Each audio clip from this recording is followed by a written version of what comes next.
nature knowledge. Greetings, this is Mara with the trustees and the Cooperative Nature School here at the Trustees Moose Hill Farm in Sharon, and I would like to welcome you to another episode of Nature Knowledge. Today I am on a small hill that overlooks the largest wetland on the farm, and that's because this wetland is chock full of some of my favorite residents on the farm, frogs. If you come to this spot now, around dusk, you will hear a chorus of frogs. And I'm going to play for you a recording I took of this wetland about a week ago. And when you listen, I want you to try to hear 3 of our resident frogs. I want you to try to listen for the peep peep of our spring peeper. I want you to listen for the banjo-like sounds of our green frogs, which actually I can hear in the background now. And I want you to listen for the trill of our gray tree frog.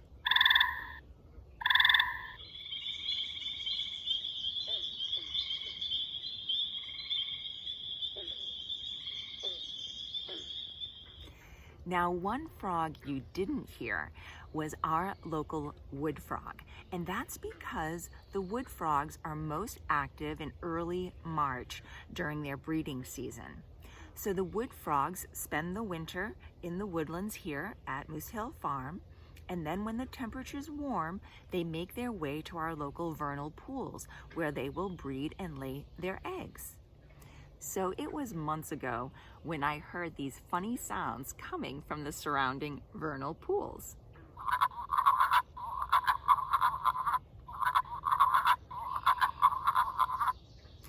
Because wood frogs depend on vernal pools, which when the conditions are hotter and drier, they can dry up, they lay their eggs early and their tadpoles develop into frogs very quickly.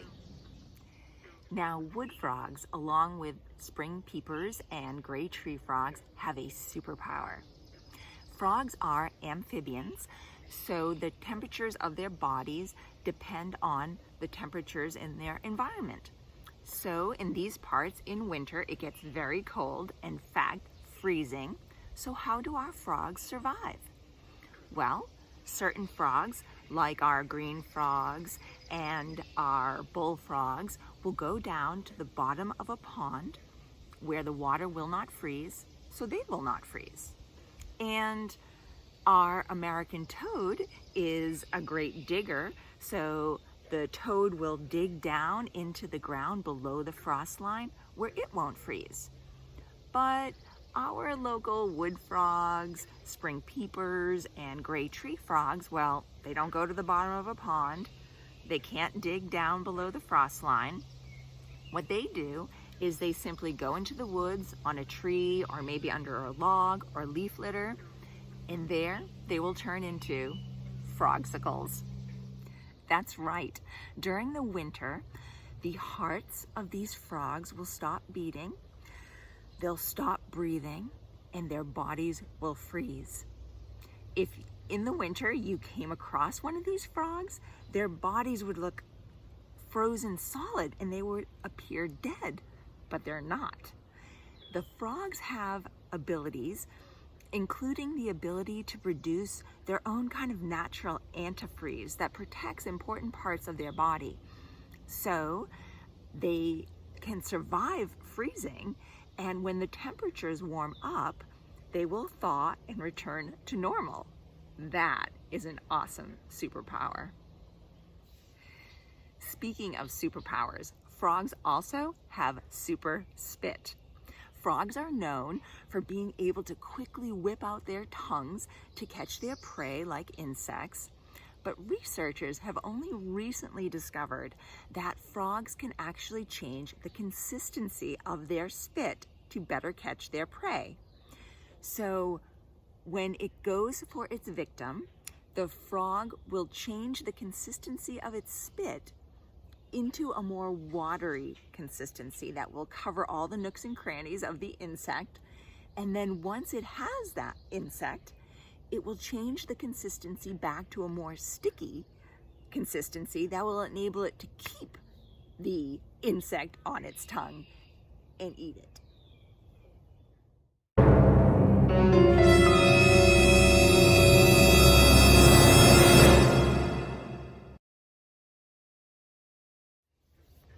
As I mentioned before, we started hearing the wood frogs back in early March, and then shortly after that, we started hearing the spring peepers.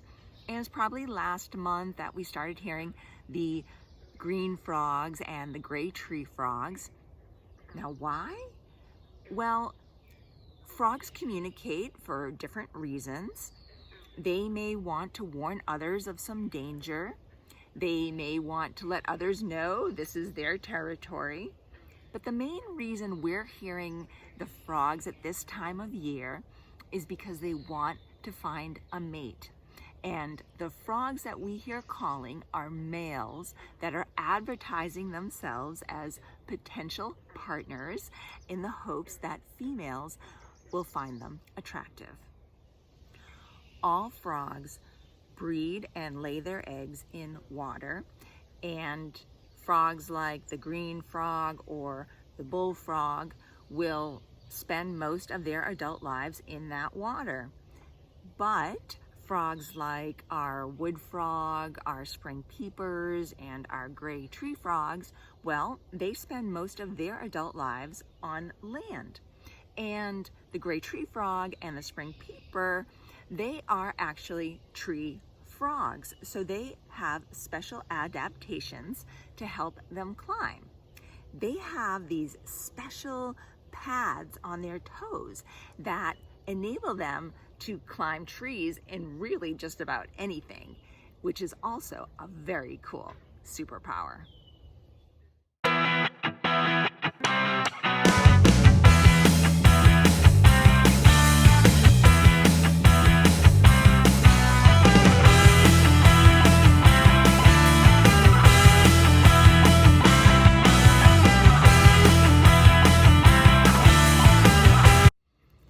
Now, because frogs like our wood frogs, our spring peepers, and little gray tree frogs spend most of their adult life on land, they have to make their way from that land down to the wetlands during breeding season.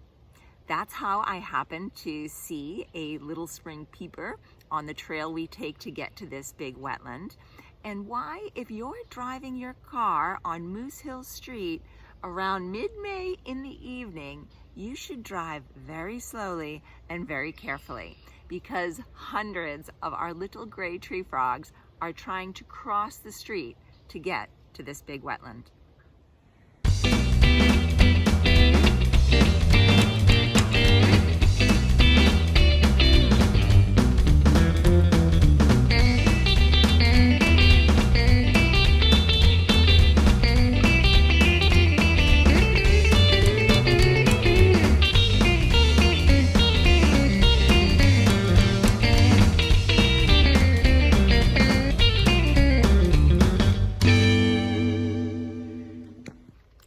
The frog that my friends and I see most often here at Moose Hill Farm is the green frog, and I am by a pool of water here on the farm that my nature school friends and I come to often to see green frogs. And I did try to catch one. I was not successful, so I'm going to show you a video of a green frog that I took here at this body of water just about a week ago. And the green frog, even though we call it green frog, its color can actually vary a lot. It can be more brown or more yellowish, and even in some rare cases, it can be blue. And a little fun fact about the green frog is that you can tell the difference between a male and a female based on the size of the tympanum. That is the eardrum that you see behind the eyeball. So if the tympanum is larger than the eye, then it's a male. And if it's smaller, it's a female.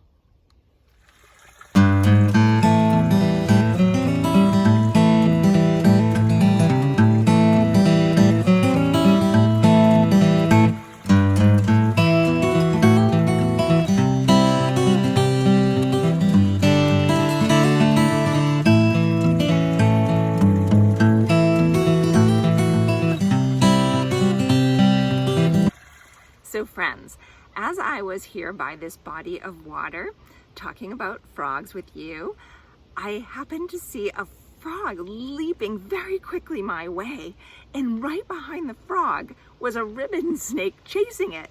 So I was able to catch the wood frog that the snake was pursuing.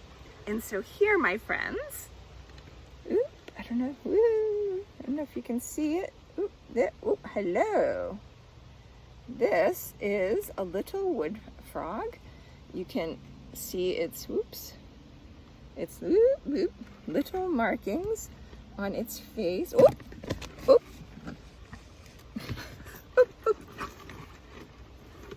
Well, friends, frogs are slippery.